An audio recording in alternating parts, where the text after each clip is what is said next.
More questions over President Biden's involvement in his son's foreign business dealings after a former associate told lawmakers last week that Hunter used his dad's name to market the Biden brand. Peter Doocy live at the White House with more. Hi, Peter.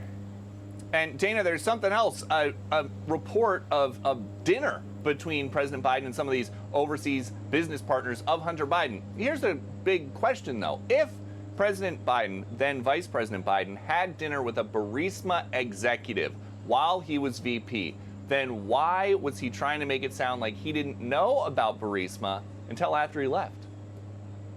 Nothing was unethical. Here's what the deal.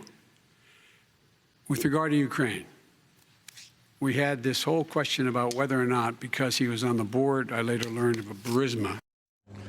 He has not explained that, and he has not deconflicted the sworn testimony of a Hunter associate, Devin Archer, who claims it is categorically false that Biden never spoke to his son about overseas business, with past Biden claims that he had no awareness at all of his son's overseas business. While he's been on vacation in Delaware, this is all we've got.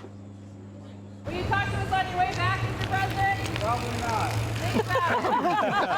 The Oversight Committee chair is saying Joe Biden lied to the American people when he said he had no knowledge about his son's business dealings and was not involved. His son's business dealings actually may turn out now to be too much for at least one House Democrat. If Hunter Biden committed crimes, Hunter Biden should face justice and accountability for those crimes, which, by the way, is a sentence that I have heard very few Republicans say about Donald Trump for much more massive crimes. White House aides have scheduled a presidential visit with the Houston Astros today and then some time out west for basically the rest of the week. So we have no idea when President Biden plans to address some of these inconsistencies. Dana? We'll see if it happens this week. Thank you, Peter. As an if, right? David Marcus, columnist and author of the COVID Lies That Crushed the Nation. Good morning to you, David. Thanks for coming back here. Well, I want to read a headline from Beckett Adams from National Review. The miraculously changing narrative, he writes, around Biden's involvement in Hunter Inc. The media are committed to defending the first family no matter what facts emerge. He might be right about that last point. If you look at the Sunday coverage of Devin Archer's transcript since the release last Thursday, you see on call for number 4, zero coverage across the board. NBC, ABC, CBS, or CNN?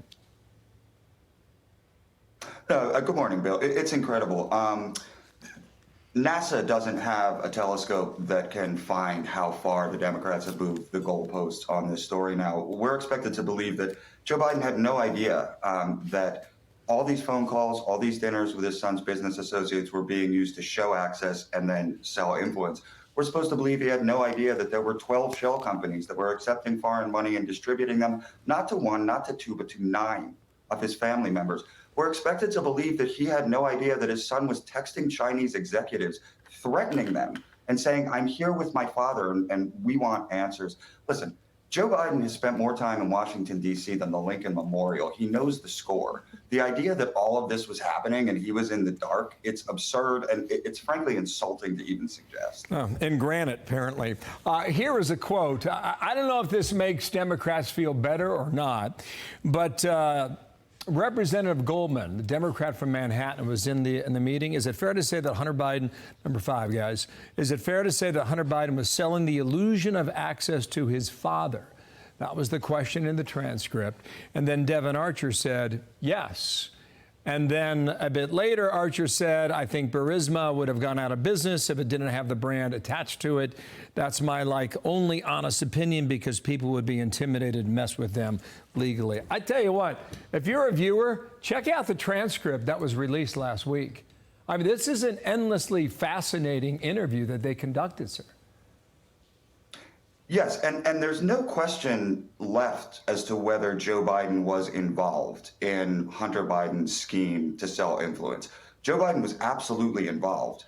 The only question is, did he know he was involved? And that's what Representative Comer and that's what people like Jim Jordan are going to keep hammering at. And I do think that you're likely to see Kevin McCarthy, Speaker of the House, move much closer to an impeachment inquiry, at least, for the very reason that the Department of Justice continues to say, well, this is an ongoing investigation. I mean, we can't say anything about this.